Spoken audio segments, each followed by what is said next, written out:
Doctor Who has been fairly influential for me growing up. My first exposure to it was the revived series debut, starring Christopher Eccleston and Billie Piper, in March 2005. I was in my uncle's house at the time, and his reaction upon seeing the classic show back on the TV after a 16-year hiatus had me sold that it looked interesting. At 11 years of age, I was heavily intrigued and simultaneously terrified by some of the monsters and threatening situations. I caught the odd episode here and there, but it wasn't until around the tail end of David Tennant's first series that I started watching the show religiously. Tennant was my Doctor, and was definitely my idol going through my adolescence. When Matt Smith took over, it took me a while to warm up to him, but I feel that he and his successor Peter Capaldi were ultimately let down by progressively poor writing, which led me to stop watching the show in 2015. I open with this because I know that everyone has their own preferences on the eras and Doctors, and a very prevalent theme of the show has always been about rebirth. This leads me to the current situation. Jodie Whittaker was announced as the 13th Doctor last July, beating me to it when I made an April Fool's joke about it, but I digress. Suffice it to say, the general reaction of the decision to cast a female Doctor was polarising, to say the least. I made a video about the initial reaction last year, where I wasn't too bothered about it and was confident that Whittaker had the ability to come into her own as the Doctor. That brings us to the marketing. It's only been in the last few months that we've seen some proper promotion of Whittaker's first series, debuting on the 7th of October. As I've already mentioned, I was fine with the decision, just so long as the main focus is on the story and characters, not some other agenda. In the last couple of years, popular franchises have suffered major falls from grace because of the forced introduction of radical feminist propaganda and identity politics, from Ghostbusters to Star Wars and now the Terminator series. There's probably a couple of others I've missed.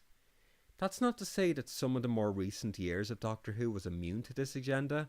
I distinctly remember a number of blatantly misandrous lines from some of the female characters.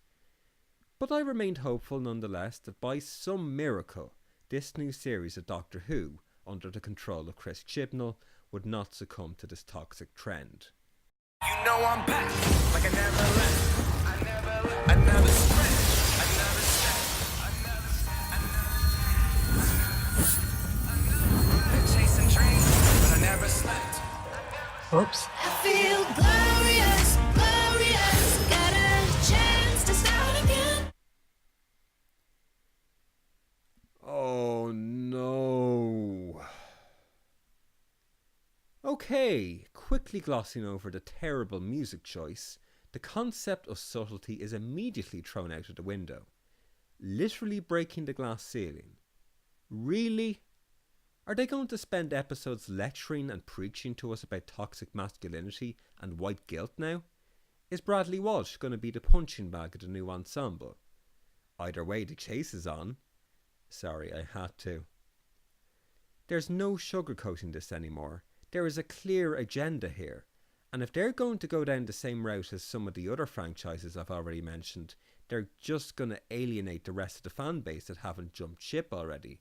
The ratings will plummet, and Chris Chibnall will just blame it on the sexist fans, in the same manner as J.J. Abrams or Rian Johnson. Also, looking back on Chibnall's episodes of Doctor Who and Torchwood, under the showrunning of Russell T Davies and Stephen Moffat, on average they were mediocre, so forgive me if I'm lacking a spontaneous jolt of confidence. Feel free to form your own views.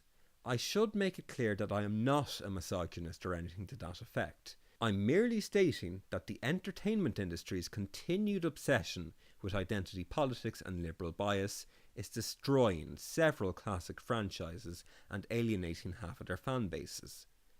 Fingers crossed that they will soon realise they are repelling their own customers, and this SJW era will soon be a forgotten memory. As always, thank you for watching. I've been Michael, or Gallifreyan Avenger, and until next time, see you soon.